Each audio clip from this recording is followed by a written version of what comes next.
آج پورے دیش کے ساتھ ساتھ دلی میں بھی محرم کا شوق منایا جا رہا ہے۔ امام حسین کے ماننے والے آج سڑکوں پر جلوس نکال کر ان کا ماتم کر رہے ہیں۔ قریب 1400 سال پہلے آج ہی کے دن عراق کے کربلا میں مسلمانوں کے پیغمبر حضرت محمد صاحب کے نواسے امام حسین اور ان کے 71 ساتھیوں کو بڑی ہی بے رحمی سے قتل کر دیا گیا تھا۔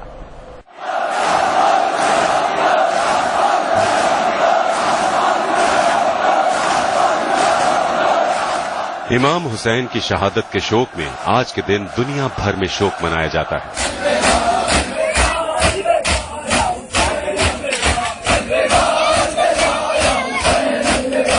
امام حسین مسلمانوں کے پیغمبر محمد صاحب کے نواسے تھے جو کربلا کی جنگ میں اپنے 71 ساتھیوں کے ساتھ شہید ہوئے۔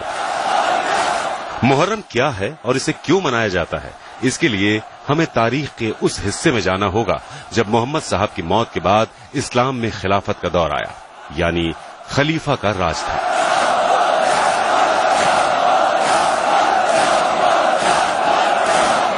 خلیفہ کو پوری دنیا کے مسلمانوں کا پرمکھ نیتا مانا جاتا تھا۔ پیغمبر محمد صاحب کے گزر جانے کے بعد لوگ آپس میں طے کرتے تھے کہ ان کا خلیفہ کون ہوگا، مگر کچھ لوگ تلوار کے دم پر اس عہدے کو حاصل کرنا چاہتے تھے۔ انہی میں سے ایک تھا سیریائی سلطان یزید ابن معاویہ، جس نے خود ہی خود کو مسلمانوں کا خلیفہ گھوشت کر دیا اور لوگوں پر اسلام کے نام پر ظلم ڈھانے لگا۔ اور جب امام حسین نے اس کا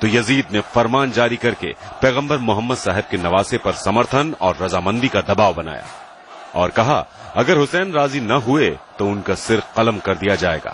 مگر امام حسین نے کہا میں ایک پاپی، بے ایمان اور خدا رسول کو نہ ماننے والے یزید ابن معاویہ کا آدیش نہیں مان سکتا۔ اس کے بعد سعودی عرب میں اپنے وطن مدینہ کو چھوڑ کر امام حسین حج کے لیے مکہ چلے گئے، مگر یہاں بھی یزید نے اپنے سینکوں کو شردھالو بنا کر ان کا قتل کرنے کے لیے بھیج دیا۔ چونکہ مکہ میں خون خرابہ حرام ہے، لہذا جیسے اس بات کا پتہ امام حسین کو چلا تو انہوں نے اپنے پریوار اور قریبیوں کے ساتھ مکہ چھوڑ دیا، مگر یزید کی فوج نے انہیں عراق کے کربلا میں گھیر لیا۔ سن 680 عیسوی میں اردو کیلنڈر کے پہلے مہینے محرم کی 2 تاریخ کو امام حسین کربلا میں تھے اور یہاں انہوں نے یزید اور ان کی سینا کو اسلام کے صحیح معنی سمجھانے کی بہت کوشش کی، مگر وہ طاقت اور دولت کے نشے میں اس قدر چور تھا کہ نہیں مانا اور اس نے امام حسین کو الٹیمیٹم دیا کہ یا تو وہ یزیدی کی خلافت کا سمرتھن کریں یا جنگ کریں۔ حسین جنگ نہیں کرنا چاہتے تھے کیونکہ انہیں اپنے نانا محمد صاحب سے یہ سیکھ ملی تھی کہ اسلام جنگ کا نہیں محبت کا نام ہے۔ یزید نے امام حسین پر دباؤ بنانے کے لیے ان پر نہر سے پانی لینے کی پابندی لگا دی، جس سے حسین کے کنبے میں موجود چھوٹے چھوٹے بچے اور بوڑھے اور عورتیں پیاس سے تڑپ اٹھے۔ 3 دنوں تک انہیں بھوکا پیاسا رکھا گیا اور اسی حالت میں جبرن جنگ کرنے کے لیے مجبور کیا گیا۔ تب امام حسین نے یزید سے خدا کی عبادت کی ایک رات مانگی جسے عاشورہ کی رات کہا جاتا ہے، جس کے بعد محرم کی 10 تاریخ کو کربلا کی جنگ ہوئی۔ ایک طرف یزید کی قریب 1 لاکھ کی فوج تھی تو وہیں دوسری طرف امام حسین کے کنبے میں صرف 72 ایسے لوگ تھے جو جنگ میں شامل ہو سکتے تھے، باقی یا تو مہلائیں تھیں، بچے تھے یا بیمار تھے۔ امام حسین اور ان کے تمام 71 ساتھیوں کو بڑی بے رحمی سے قتل کر کے ان کے سروں کو جسم سے الگ کر دیا گیا۔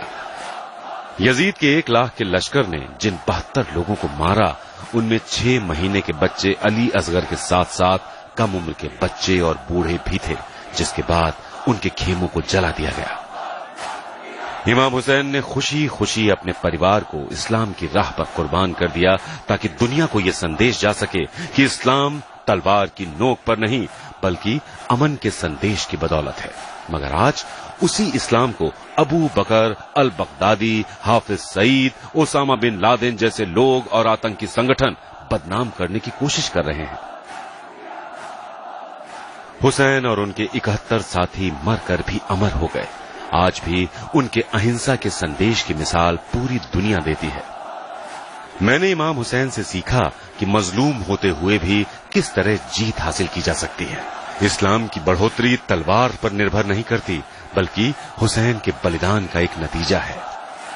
انصاف اور سچائی کو زندہ رکھنے کے لیے فوجوں یا ہتھیاروں کی ضرورت نہیں ہوتی ہے، قربانیاں دے کر بھی جیت حاصل کی جا سکتی ہے، جیسے کہ امام حسین نے کربلا میں کیا۔